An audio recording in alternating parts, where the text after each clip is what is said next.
A very good morning to all of you dear students. Welcome back to Gyan Manjari Modern School YouTube channel. Myself Disha Pandya and today I am going to teach you English grammar of standard 4th. Students, in previous session we learned the explanation of this unit number 10, adjectives, degrees of comparison. What is the meaning of degree, what is the meaning of comparison and what are adjectives. Okay ये सब हमने कहाँ पर देखा था, हमारे unit के explanation में, हमारे लास्ट सेशन में.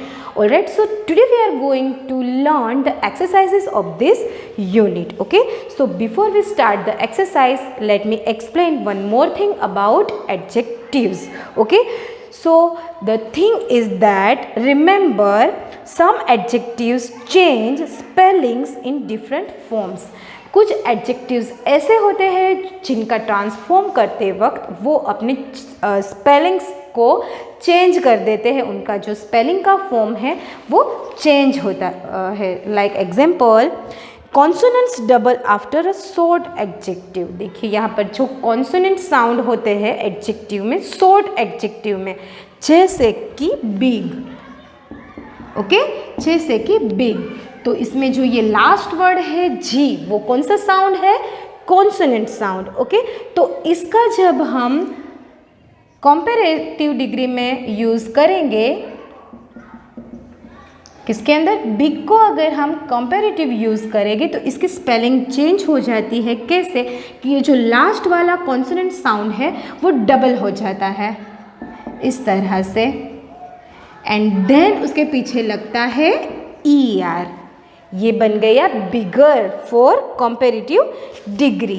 एंड बिगर का हम सुपरलेटिव डिग्री में ट्रांसफॉर्मेशन करते हैं, तब बिग का क्या हो जाता है? कॉन्सोनेंट साउंड डबल हो जाता है एंड देन उसके पीछे क्या लगता है? EST. क्या लगता है?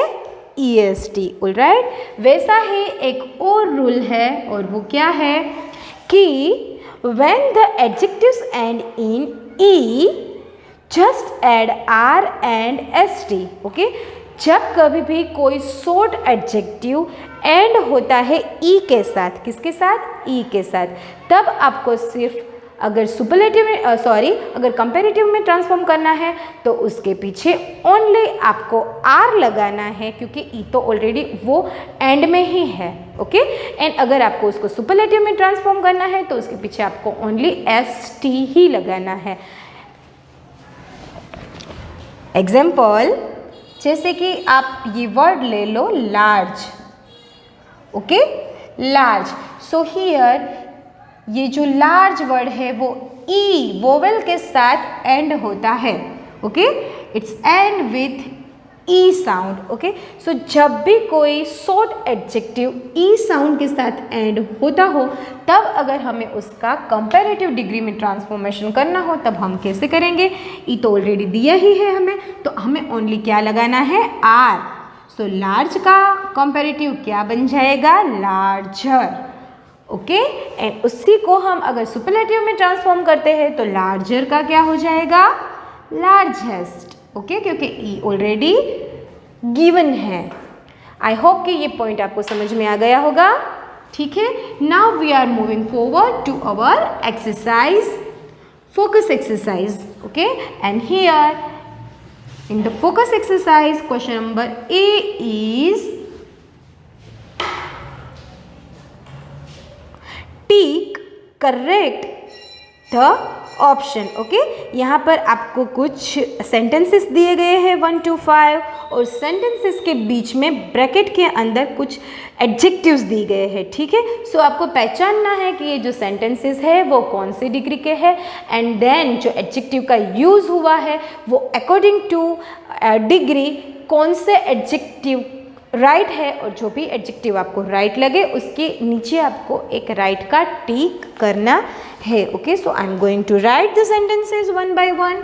And here the first sentence is a newborn Panda.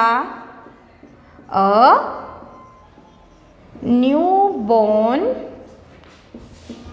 Panda is, bracket में हमें दो एडजेक्टिव दिए हैं, smaller and smallest.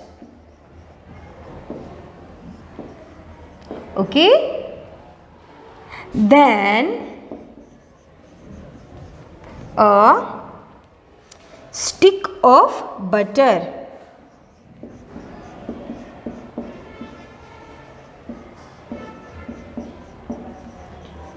First of all you have to translate this sentence in your mind कि एक्चुअली सेंटेंस क्या कहना चाहता है. A newborn panda is blank then a stick of butter. देखिए यहाँ पर दो चीज़ों की कंपैरिजन की गई है. अ न्यू बोर्न पांडा की a stick of butter. A newborn panda is compared with a stick of butter. और क्या कहा गया है कि एक जो न्यू बोर्न पांडा होता है वो स्मॉल किससे, अ स्टिक ऑफ बटर. एक न्यू बोर्न पांडा होता है वो एक स्टिक ऑफ बटर से भी स्मॉल यानी कि छोटा होता है. सो देखिए यहाँ पर दो चीज़ों के बारे में कंपैरिजन है. सो ऑब्वियसली कौन सा एडजेक्टिव यहाँ पर आएगा, स्मॉलर. Okay, smaller. जब भी कभी दो चीज़ों से कंपैरिजन करनी हो, एक को एक से ज़्यादा अच्छा दिखाना हो या एक को दूसरे से ज़्यादा बुरा दिखाना हो, तब हमें कौन से डिग्री का इस्तेमाल करते हैं, कंपैरेटिव. और कंपैरेटिव डिग्री में ऑलवेज एडजेक्टिव के पीछे क्या लगता है, ER. ओके, अगर न्यू बोर्न पांडा की कंपैरिजन किसी के भी साथ करके न्यू बोर्न पांडा की क्वालिटी को सबसे हाईएस्ट दिखाया होता तो हम यहाँ पर स्मॉलेस्ट का यूज़ करते, लेकिन यहाँ पर न्यू बोर्न पांडा की कंपैरिजन किसके साथ है, एक स्टिक ऑफ बटर से. ओके, सो आई होप कि यह सेंटेंस आपको अच्छे से समझ में आ गया होगा. Now we are moving forward to our next sentence and this next sentence is pandas have the, bracket में दो वर्ड दिए गए हैं आपको, greater and greatest. and greatest. Size difference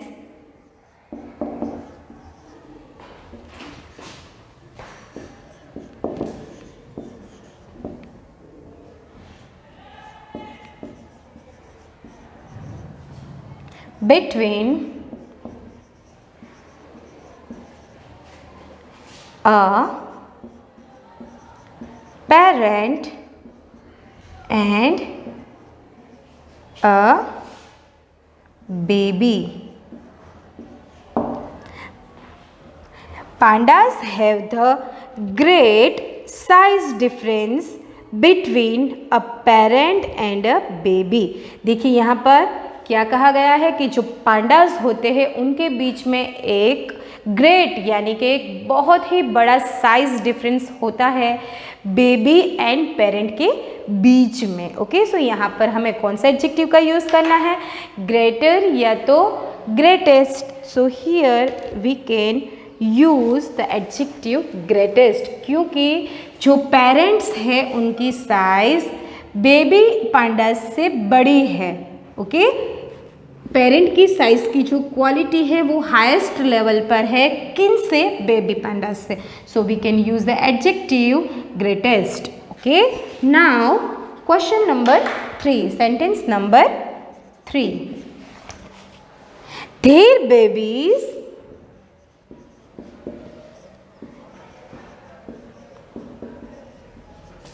are not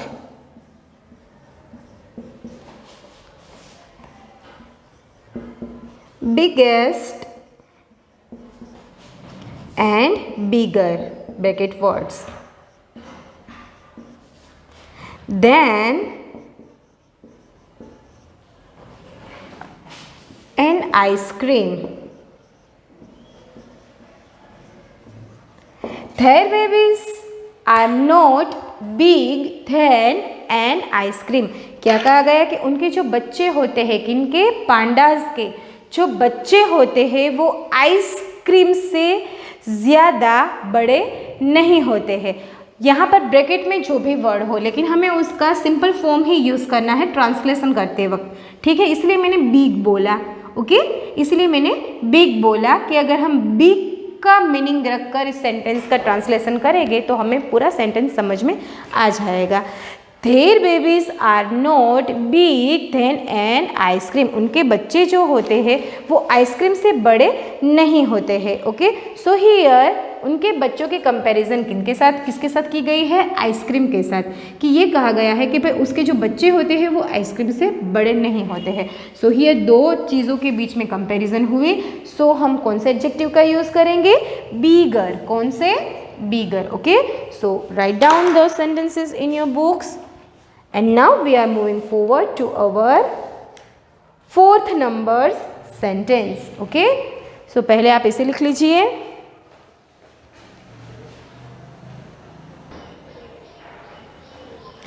Number 4,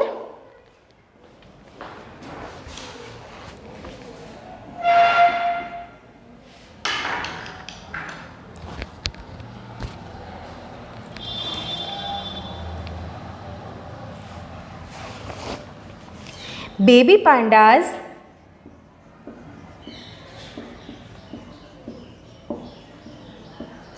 are the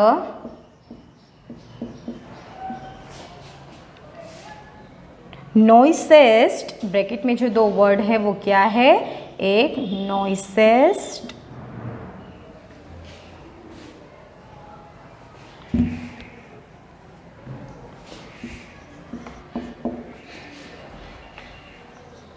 noisiest and noisier.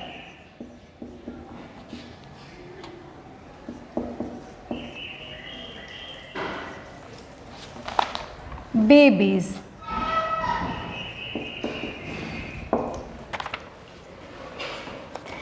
They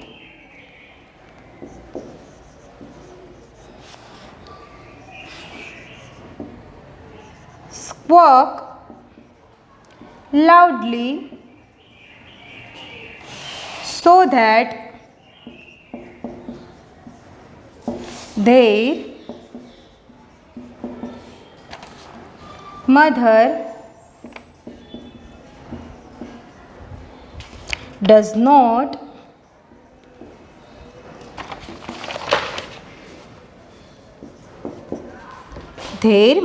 does not step on them by mistake. देखिए यहाँ पर ये सेंटेंस में क्या कहा गया है कि baby pandas are the noisier babies, they squawk loudly so that their mother does not step on them by mistake. Okay, जो बेबी पांडास होते हैं उनकी जो आवाज़ होती है वो बहुत ही लाउड होती है। उनकी आवाज़, ये जो स्क्वॉक है ये उनकी आवाज़ का नाम है। वो स्क्वॉक करके आवाज़ करते हैं और वो बहुत ही लाउड होती है। सो उनकी मदर उनकी सेफ्टी के लिए उनको step on them by mistake, उनको कदम नहीं रखने देती गलती से भी, क्योंकि उनकी आवाज़ बहुत लंबी होती है। सो वो दूसरे एनिमल्स को अट्रैक्ट कर सकते हैं और उनकी जान पे खतरा बन सकता है। इसलिए उनकी मदर उनको गलती से भी स्टेप आउट यानी कि बाहर नहीं निकलने देती। ओके, सो हियर कि उनकी जो आवाज़ है उसकी जो हाइट है, उनके जो आवाज़ का जो लेवल है वो हाईएस्ट लेवल है, इसलिए उनकी मॉम उनको बाहर नहीं निकलने देती। Okay, so here the answer is noisiest. So please write mark on noisiest. Okay, now the last sentence number 5 and is for the first 6 months, for the first 6 months, the panda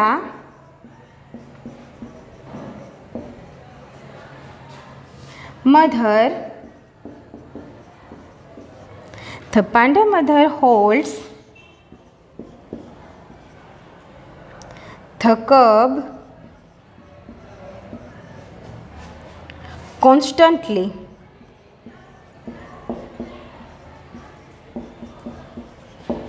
This way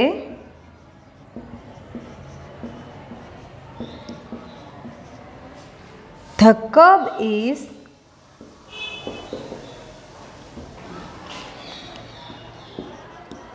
safest, safer than, on its own. For the first 6 months, the panda mother holds the cub constantly.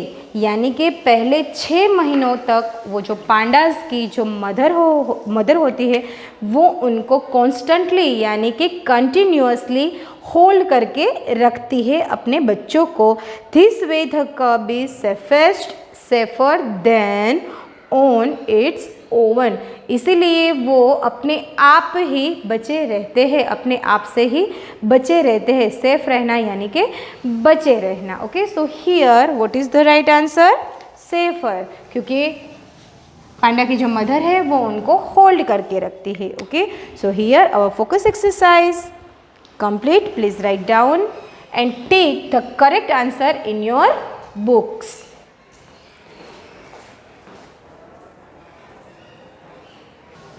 Okay students, now we will move forward to our exercise, focus exercise question number B. In focus exercise question number B, and what it say? Choose the correct option.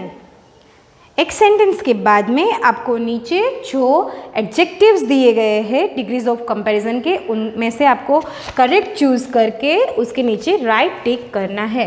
And the first sentence is the kite flying competition in August. The kite flying competition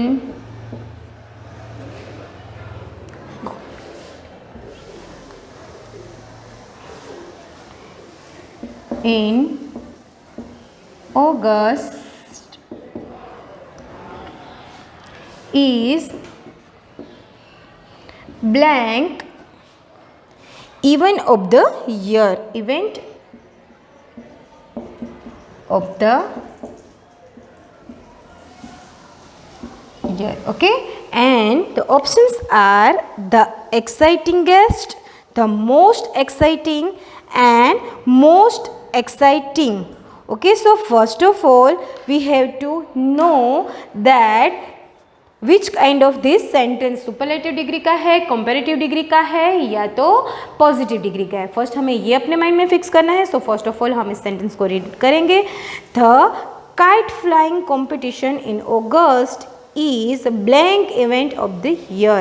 Exciting, the word, the main adjective word is exciting, यानी कि बहुत ही उत्तेजक त्यौहार है पूरे year का.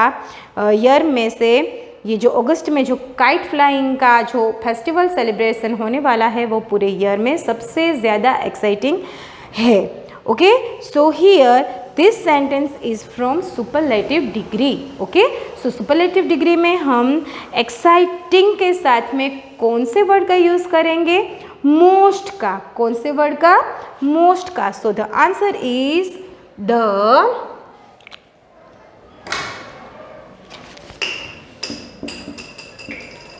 Most exciting. Okay, now blank number 2. My kites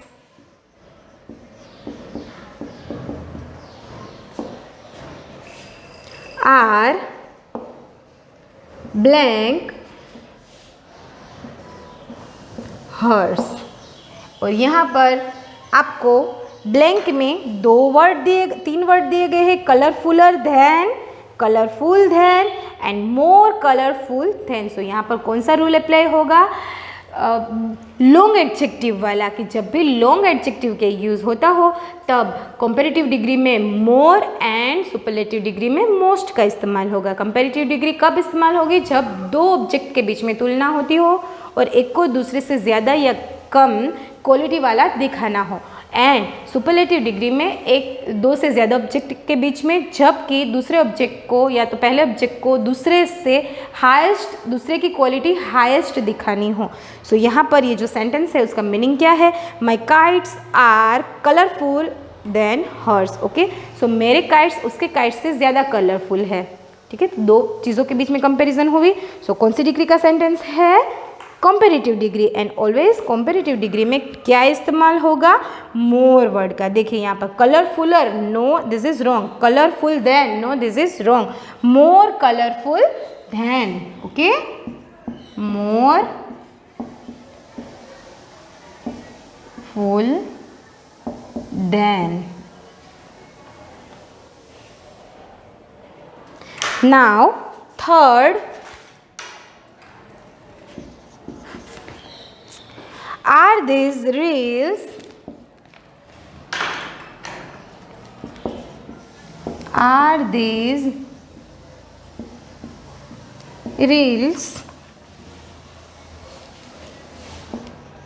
blank those reels?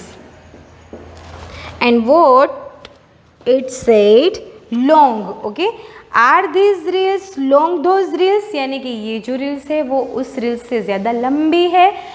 Okay, सो यहाँ पर कौन से क्या कंपैरिजन है? दो ऑब्जेक्ट, दो रील्स के बीच में कंपैरिजन है और एक रील्स के बारे में पूछा गया है कि भाई ये जो रील पड़ी है यहाँ पर वो वहाँ पर जो रील्स पड़ी हुई है उससे ज़्यादा लंबी है। सो ये कौन सी डिग्री का सेंटेंस हुआ? कंपैरेटिव डिग्री का। ओके, सो यहाँ पर कौन से वर्ड का यूज़ होगा? Longer than. Longer than. Alright, now question number 4. Amin makes blank kites in the villages, and the adjective we have to use in this sentence is best. Amin makes best kites in the village. ये जो अमीन नाम का लड़का है वो पूरे village में सबसे ज़्यादा बढ़िया काइट्स बनाता है। And options are the bestest, the best या तो better. Okay, so first of all हमें ये जानना है कि ये जो सेंटेंस है वो कौन से डिग्री का है।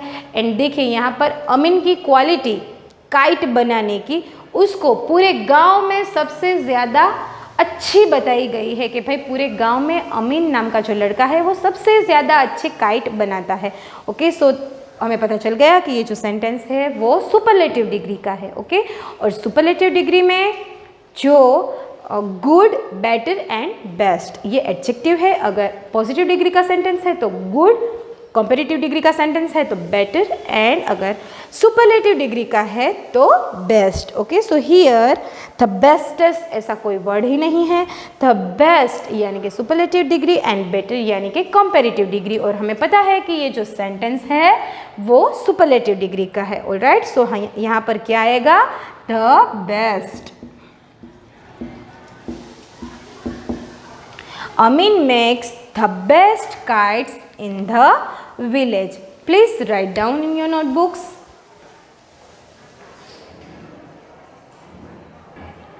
Okay students, so today we are going to end this session here. Our remaining exercise we will learn in our next video. Okay, so this is the time for your homework, and your today's homework is write this exercise, focus exercise, question number 1 यानी कि A and question number 2 in your GE book. Okay,